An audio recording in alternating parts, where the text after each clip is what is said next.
Do you have any food? We just took a snack break and a pee break. Forget about that. Yeah, ready?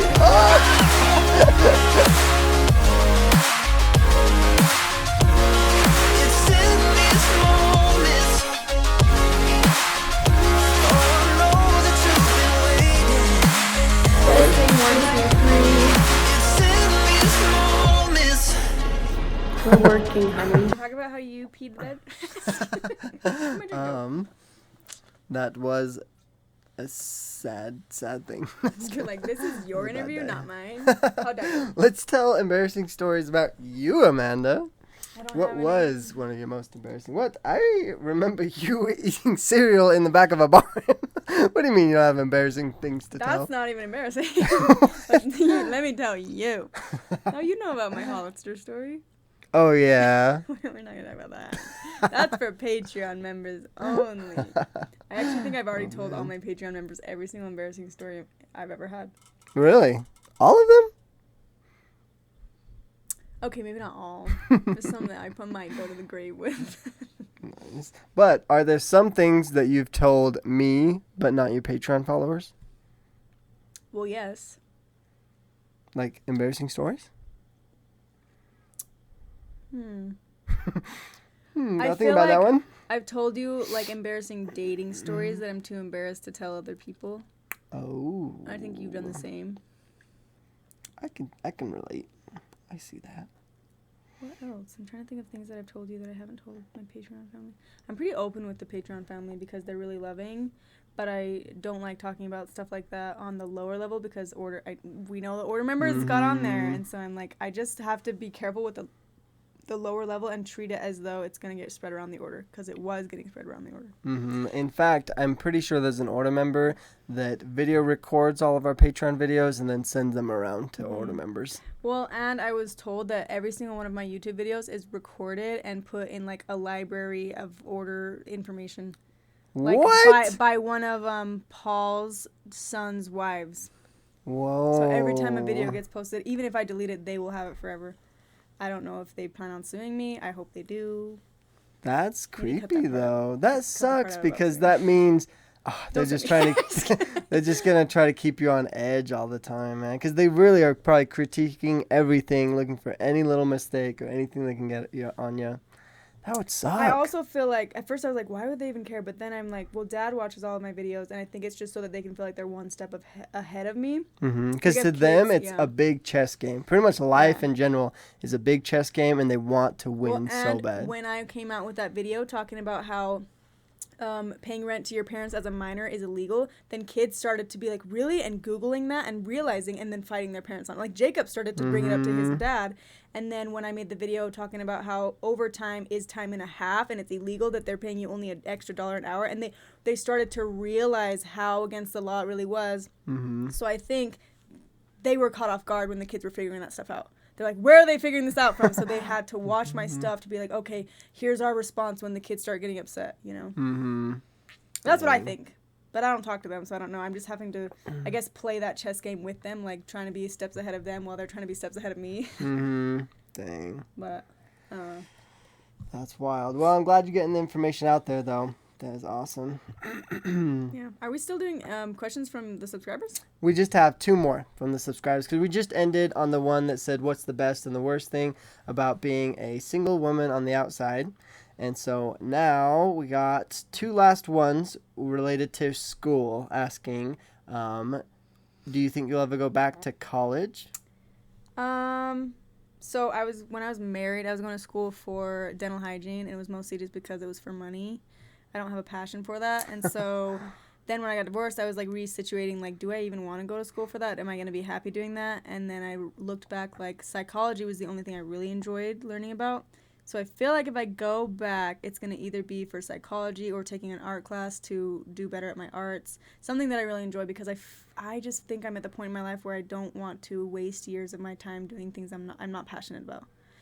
So if I go back, it'll probably be for psychology or just something I'm passionate about. Nice. That's awesome. I think that's a great idea because then you'll do much better at it because you'll enjoy it and put in effort and everything. And I was a dental assistant and I hated it. So I don't know why I was like, let me go to college for a dental hygienist. But it's because they were making $75,000 a year while I was making chump change. And I was doing more than them. Even the dental hygienists were like, you should get paid more than that. And I'm like, you should get paid less. So it was all for the money, which sucks because everyone in their life goes through, unless you're like a trust fund baby, but everyone else goes through the phase where you go through a survival mode.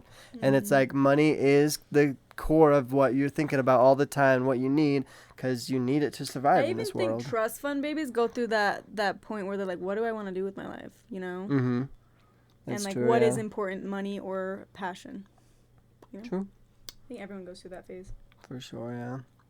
Okay, last question from Instagram. What job are you doing right now? What job am I doing? This, baby. Yeah. I actually, so I'm big on the whole multiple streams of income thing. Mm-hmm. So I actually I have 4 streams of income right now, and I want to add another stream by the end of this year. But selling my mugs on my website, that's been my baby for a while. Like my art, my mugs, that's one stream of income. My YouTube is another stream of income. And then my Patreon family, they're the ones that convinced me to get a Patreon. Mm-hmm. I didn't even know I could make money off of that till they were like, get a Patreon, we want to support you. And so I was like, okay. Didn't even realize that could be a really good stream of income. So that's my 3rd stream of income. And then I sell designer bags online, like used old ones. I fix them up and I sell them. So that's my 4th stream of income. And I'm hoping that because I bought a house, I really want to start getting into more of like, you know, renting out home. Like I obviously am new to it, but I would like that to be another stream of income eventually. And then Melissa was talking about option trading. I don't know. I just like having multiple notches on my belt. Is that what it's called? Because it's scary to only have one stream and then you're relying on that. And if anything goes bad, then you're like, oh crap, you know. I feel like that is partially survival mode. Like people that, and I was that for a while. I had this 9-to-5 job, and I was like, if I get fired, I am screwed. Mm-hmm. They have the power of my life, and I don't like that. Yep. I don't think I'll ever work for anyone ever again unless it's like a family member, or a friend, or someone that I really support, and it would probably be like volunteering for like Holding Out Hope or something like that. Mm-hmm. And that's so smart because you hear lots of successful people talk about having multiple streams of income, not only so that you can be more secure and just have other options, but so that you can learn. Each little side hustle that you have will teach you something new in the business field or new about marketing or something. Yeah. So I do want to clarify though, I don't make a ton of money. I think people look at like my subscriber count and they're like, oh, she must be making so much money. I don't feel like it's enough to be like a success. I don't consider myself a success. Like you're not there yet, huh? Yeah. You still are climbing the ladder for sure. And I'll let you guys know when I feel like I am. I want to be very open about it all. But once she's driving around her purple Jeep, then you'll know. But right now I'm driving around a shizzy car. In fact, I tell people about my car all the time, how it's just like a little shit box. It's brown, too. Well, and it's just so beat up and crappy, and I feel like yours is kind of the same way right now, huh? Yeah, but it's okay. Like, I'm not the type of person that gets embarrassed for having a clunker or embarrassed for living in a basement or anything like that because I came from nothing. Mm-hmm. And I know a lot of people that are like, oh, they'll even get in my car and get embarrassed for getting in my car. But I'm like, bro, like this car is my baby. Mm-hmm. It's been with me through all those times in my life. And I will be so much more appreciative when I get that Jeep, you know? Because I worked really hard for that. Oh, yeah. And, but I really don't feel like I'm going to be that person that when I get successful, I just want to have all this nice stuff and be really fancy and go on all these trips. Like, I think that because of where we came from, we enjoy the little things a lot more. Mm-hmm. But we will also enjoy that Jeep even more. Exactly. And that's why I think it's so cool to see those videos. Like the one, I think it was Jeff Bezos when he first became a billionaire. They interviewed him driving around a Honda, just a very basic stock Honda. Mm-hmm. And everyone was all shocked and surprised. But I think it's so cool when people realize that it's not all about the material things. Yeah. And I'm not going to lie, it's easy to get confused. Like I remember being like, oh, one day I want to be able to walk into Gucci and just buy something right off the rack. And now I'm like, I potentially could, maybe something a little on the cheaper side, but I could walk in and buy something for myself, but I'm like, I just, in my brain, why do I want to do that? It's because then other people will think you're successful. I don't think Gucci's that cute, but I want to buy it because then people know, you know? It's almost like the marketing teams and the big old corporations have made it such a desire, such a social cool thing to do that it makes people want it, even when it's not that great, but they make it seem like it is. Yeah, and I'm not gonna lie. When I started buying designer bags and selling them, it was really because I wanted to be able to own them. I was like, I'm never gonna be able to own a new one, so maybe I'll get these old crappy ones and fix them up. And like then I started selling them, and it's such a hot topic, a hot, like, what is that called? Merchandise. And when I wore one for the first time, it was one of the old ones, and I got it for like $100, and an order member saw it and was like, "Wow, where did you get that?" Oh. And part of me was like, "Oh, yeah." You know? But then it's like, wait a minute. Am I like now thinking that I'm better because I have a Louis Vuitton that was literally probably in the dumpster when I got it? Like, it's stupid. But like I think coming from a cult, we think about those things all the time. Like, am I being brainwashed? Like, and now I'm like, I don't want to support these big high-end brands because it's really just product brainwashing, merchandise brainwashing. And it's that you're paying for just that label or that brand or that social status, which is kind of dumb. But yeah, like what are you benefiting from having that? Do you get rich friends from, you know? Like I feel silly now when I wear like a Gucci or a Chanel or something like that. Like I feel, I don't know. I still like it, though. I still like designer stuff, but I don't know why. And I think a lot of it is, it will take a little bit of like figuring out who you are and who you want to become and what your goals are. But for me personally, whenever I wear like really fancy, expensive stuff, I don't feel like that's who I am, you know? So it just does feel a little bit out of place. And it's like not my style or personality. That's why I might not like it as much as most people. That's probably part of it because... So I walked into Valentino and I was trying shoes on because I had these shoes that I had always wanted. I'd wanted for like years, and I'm trying shoes on, and the whole time I was in Valentino, I was like, I don't belong here. Like, and everybody knows it. That was the whole thing going through my head. But anyone can walk in there. I don't know why I was putting myself in a lower class than these people. I think it's in my head. But sometimes they do, though, because I remember, I'll never forget this experience I had because I had never gone into a Rolex store for those super nice watches, right? But I was a little bit worried to just go into it normally because I don't dress super nice or have the nicest clothes. But I had a friend that had a really expensive, nice watch that was, I'm pretty sure it was from there, like a Rolex. And he let me wear it. And when I went to that store, they instantly noticed that I was wearing one of their watches. They were so much nicer to me. And it was like, I almost, got like a pass into the store or whatever. So it was like, that definitely did open my eyes to a little bit of seeing what that's like or experiencing that. But a part of me didn't like that. It was kind of like made me feel weird that like that's how they validate me or what makes them accept me, kind of. Do you feel like... Wait, have you ever gone to a Rolex store before? No, that was the first time because before then I would look inside and, you know, it looks so fancy and nice that I was like, oh, they're probably going to kick me out if I walk in or something. Or I just worried that I would walk in there and they'd be like, you're not supposed to be. Like, what do you want? Kind of, you know. But if you walk in there, it didn't matter. I wore the same clothes. I looked the same as normal. The only difference was I was wearing their watch. And it just seemed like it was different. But it must have just been in your head too, because you're like, oh, I'm you know. That's true. It could have all been in my head for sure. I think a lot of it is in my head, just like that. Like, I don't belong here. I shouldn't be here. And then, like, I want to try walking in there, just looking normal, and see if they really do treat me different. I don't know. I think. Well, I think in life in general, a lot of it might be in my head because like that, like. If I would have just walked in there and like acted super confident and everything, maybe everything would have been fine.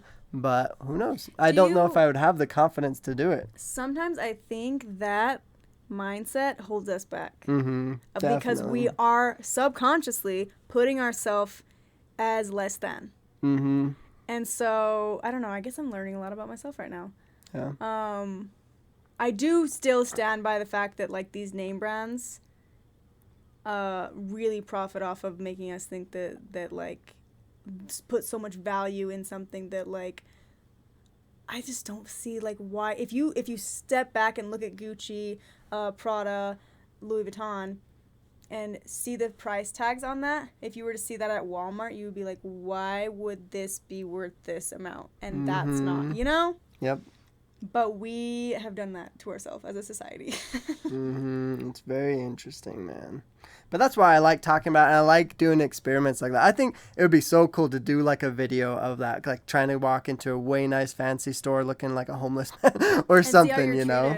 Yeah. And then even like compare it, you know? Look exactly the same, but be wearing one of their watches maybe or something, you know? That could be really interesting. But because like I'll never forget it, because I've never gone in one before, but this time when I did, like they were super nice. They literally gave me chocolates and like a drink and everything. I was like, just at a store, they give you those? Rolex cups. They have a cup with Rolex. It says Rolex. I actually know someone that almost stole one of those from the store.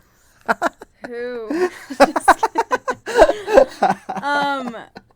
No, I lost my train of thought, but I got it back. So we think that these people treat us differently, blah, blah, blah. Living in Vegas made me realize, like, when you look more fancy, more rich, you get more attention, right? Especially because that's the lifestyle in Vegas. But it happens as women, too. When I do my makeup and just get my hair done, I am treated better. I get so many people wanting to hold the doors open for me, help me take stuff to my car. But when I roll out of bed looking like a homeless person, no one wants to talk to me.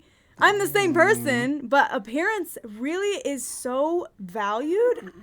It's like sometimes I wish that we were all blind, because then we would actually get to know. But then it would be your voice would matter a lot. And then people would all judge you by your voice. All the French people would be the cool ones, because they have a cool accent.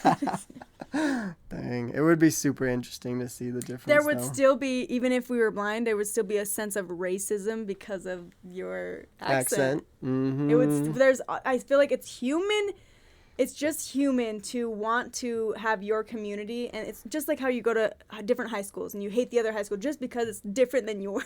It's so dumb, but it just happens way more than it should. I don't know how we got on this topic, but I think I want to talk about this on a podcast now, because it's like, why do we do that as a society? Honestly, this is a really good topic to just have discussions, and I want to have some of these discussions of topics like this in my lives, so that you guys can comment live and we can talk about what you guys are thinking or where to like guide the conversation to and stuff like that. Because I think it's very interesting, and everyone has different ideas or you know, their own theories on it. So it's really cool to learn. Yeah.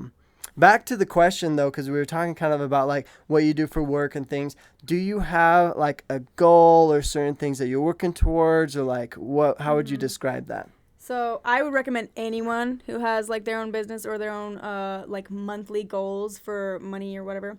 Goals for anything. Get a whiteboard, and every day go to that whiteboard and write down what those goals are for the day or for the month or for the year. I have a certain goal for like how much I want to be making for YouTube per month, for selling my bags per month, Patreon per month. By the end of the year, I want to reach that goal. Nice. And then it's not like I write down like, okay, let's get this goal, and then I have nothing in line. Like I have every day this amount of time on this video, like editing, like make sure my podcast episode's out this time. Like obviously I don't do it as often and as strict as I would like, because I've been to Utah, to Vegas, and moving around, buying a home and all of that. But I have set goals for each different stream, and I feel like when I do the things every day, like for eBay, like I sell my bags on eBay, I'll be like, post 4 bags today.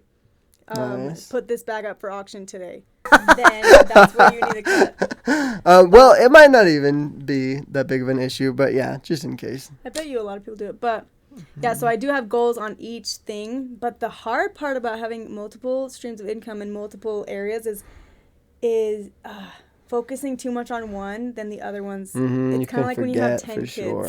You focus too much on one kid, then the rest get neglected. Hold on just a second. Hello. Doing pretty good. You gonna come over tonight? Yeah, is that cool? Yeah, what time do you think? I'm gonna try to catch the T4 bus or train, so I'll arrive around 9:45. Whoa, 9 tonight. Okay, sure. I can come pick you up. Do you want to be in one of my podcast videos? I probably should have asked before, because you're on one right now. Oh, dang, okay. But it's all good. I'll pick you up at 9:45. Just when you text me when you get there, I'll come and get you, okay? Okay, no worries. Thanks. Sweet. All right. Okay. See you soon. All right, see ya. Awesome. Okay. Bye. Bye. I don't know why, but I love the idea of having natural things like interruptions in life still be in the videos as much as I 'Cause can. it's so real. Yeah, because it's so cool. And to me, it's like the coolest thing. Like, I got such a sensation when you were live one time or something, or doing something, and I called you, and then in the video, you were just talking to me, and I was like a part of the video through my phone and stuff. It was like, just stuff like that is so cool. I love it. I like to, I just feel like so many YouTubers make their life look better than it is, or they just record on their best days and then they forget that a lot of us have bad days, and so do they. Yep. So it feels so unrealistic. So I really admire the YouTubers that just are real. Yep, that But- show all of it. I like that a ton. Just being super transparent, just like what we're trying to get the order to do. Yeah, they don't want to do it though. But it's also like, I feel like your content gets, people want to see the realness too. So why are they hiding it? Like when they do a day in the life, you know, it's a day in the life when they planned it out. You know, it's not, you do not wake up every single morning at 6 a.m. and do 40,000 crunches and then go straight to, you know, the juice cleanse and then, you know. Yeah, I want to see when they binge eat or when they skip their workout Yeah, and stuff or like that. or they don't make it to, they don't make it, and it's not a, like, I feel like if I did a day in the life video, I would have to literally label it on a good day and then another one on a bad day, so that you know, because in a week you're gonna have a lot of things happen in your life. It's not gonna always be exactly the same. You have emotions, you have things that you're working through, and you have a period. Dang. Well, do you? Uh, Hello? no. Anyways, yeah, that's gross. Sex isn't real. Premarital hand holding. You're gonna have to show that boy. TikTok. I tried to find it to show on our podcast, but I can't find it anywhere. That one was so funny. We laughed so hard at that video. Done in Provo, Utah. Dang. Okay, back on the topic though, because I love that you have goals, and you were talking about how you have to set smaller goals to get to the bigger goals. Do you have any goals like along the lines of, I talked in one of my videos how a big goal of mine is to finally upgrade my crappy car once I turn 25. For my 25th birthday, I'm going to let myself finally buy a better car. And what I have, the kind of like little steps to that is I told myself I have a separate savings account called Savings for a Car. And I just try to put as much into that as I can with any extra that I make or any extra savings that I have. And I told myself, however much I have saved up in there by the time my 25th birthday, I'm going to let myself buy a car that is double whatever that price is. So I can put 50% down for the car, and the loan will only be half of the car. So my interest rate will be lower, so that I will pay it off faster and things like that. But then it motivates me to save as much as I can, and to, you know, depending on how much I save, I can look at how much better of a car I can get or what kind I can get and stuff like that. As far as like cars go, I've just always wanted a Jeep. And I literally told myself within the next 2 years I'm gonna get one. Nice. So that is my goal. Like in the next 2 years I will have a Jeep, but I guess I need to think more about that, because that is one of the things that I'm like, it'll just work out. Because I'm okay with, like, if I just put a small down payment. I don't know, maybe I should do I just feel like, because it's 2 years, I have 2 years, and it's kind of on the back burner, and my goals are, my little babies are YouTube and my products and my art and stuff like that I'm like growing right now. But I just feel like the Jeep will come naturally if I get all of my other goals in order. Like if I get that number That's amount true. for YouTube and that number amount for, but you also have to be patient with yourself and realize that, I don't know, you have to be realistic. Some people will be like, I want to make like 10 grand a month on YouTube and like have like, I don't know, three followers. Like you have to be realistic. So I'm like, okay, I made this much last year, let's double that. So all we have to do is do that. No, like put more content out there, promote yourself, do collabs, like try to be realistic about it. And really, it is as simple as just trying new things, figuring out, and then you'll have even mistakes and errors to go off of to change the next thing you're going to try. So as long as you just base what you're at right now and try the next thing or your next goal, then that'll help you to get one step closer. It's crazy though, because I originally did not start YouTube thinking this is going to be my full time, like I'm going to make so much money off of it, An original plan was escaping polygamy stopped, and everyone stopped talking about polygamy. Everyone stopped talking about the abuse that was happening. So I was like, well, if everyone's just gonna stop talking, then I'm gonna keep talking about it. And then I started being able to be qualified for AdSense, and then it was like, this could actually potentially be a job. And then it became more real and more real.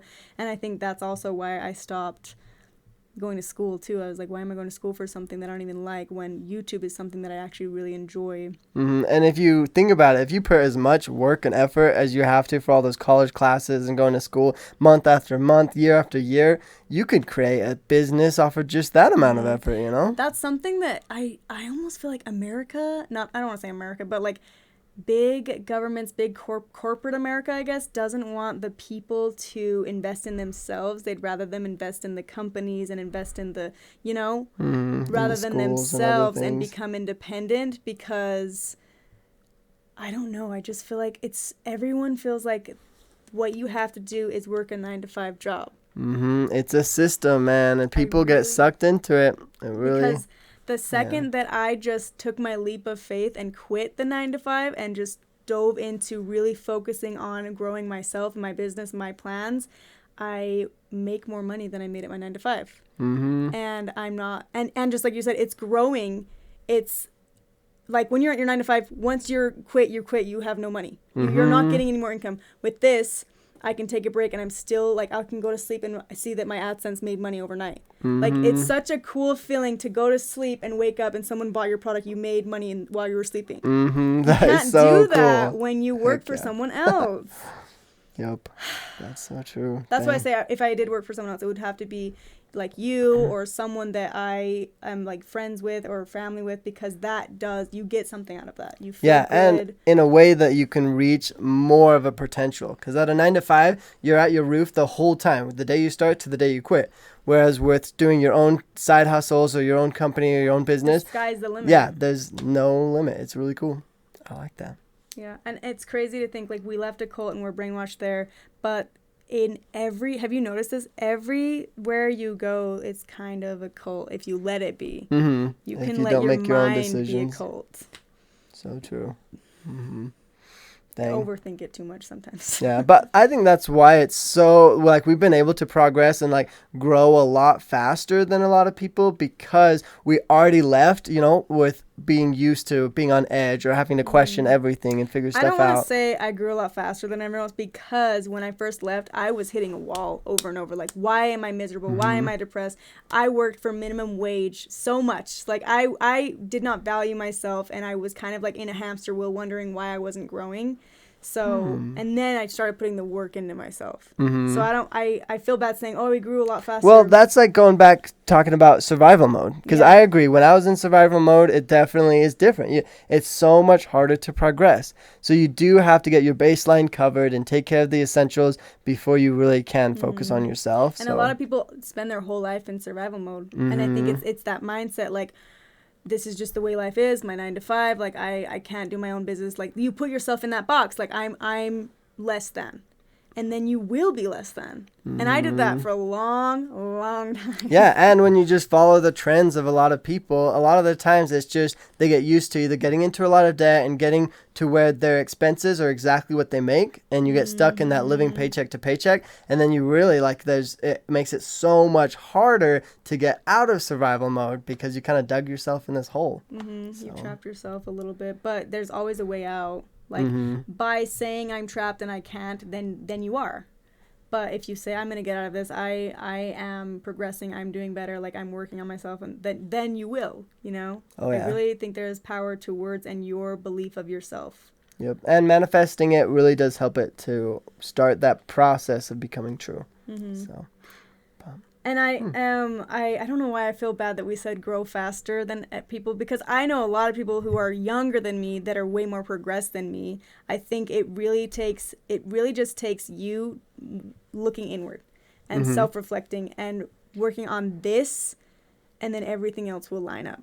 Because as soon as you start focusing on this and your mental health and your mental progression, then you'll notice your finances are different, your job is different, your way of life is different. But if you're just focusing on like, why can't I make money? Why can't I make money? But you don't understand how unhealthy this is, then you're going to hit that wall over and over and over again. Yeah. Wow, we've been talking for an hour. Sweet. Well, we've been going through a lot of questions. We're probably going to end it for the YouTube video, but we're going to continue going through some more personal, deep questions that I'll be posting on my Patreon. So if you want to, if you haven't gotten enough, then go over to my Patreon and you can check out more content over there. Let me just give them a little taste of a few of the questions. We're not going to answer them right now, really? but You're just going to give them just a few of the questions without you answering them. Okay. And then just so you can get an idea if you're interested in going to the other one, because we dived into so many questions. We didn't even get to very many of the ones that I had for me, but we were definitely going to talk about her 9 years of leaving, some of the interesting things about her growth throughout the 9 years of being on the outside, and then comparing some of the struggles of being on the outside versus the struggles of being in the order. I wanted to ask her about what it's like being able to finally swear and make her own decisions and things like that. But then I also am going to dive into some more personal questions that some of them are obvious, but funny ones too, like, I guess we kind of went over this one, but did we fight as kids? Do you remember when I broke your dog statue when I was really small? And that's like a PTSD traumatic memory. And then we're going to go over when her first kiss was, what that was like. Have you lost your virginity? What is your body count? Have you kissed a girl? Would you ever try alcohol? Have you been fired from your job? Would you ever join the mafia? And more deep questions like that. So if you're interested in those, go check it out on my Patreon. This one's gone pretty long though, but I'm so glad we're able to get through so many of these questions. And thank you all for posting questions that you wanted me to ask my sister Amanda. And thank you so much for doing this. Thank you guys. And go over to Patreon. That's juicy. Heck Juicy yeah. goss. It's going to be a lot of fun. So go check it out. But thank you so much for watching. And please consider liking and subscribing to my channel. And then we'll see you on Sunday, right? Oh, yeah. Will be my evening tea with Eskel Sunday. And it'll be live. So you can comment and be a part of that as well. So yay. awesome. Thank you, everybody. Have a great day. Bye. Bye.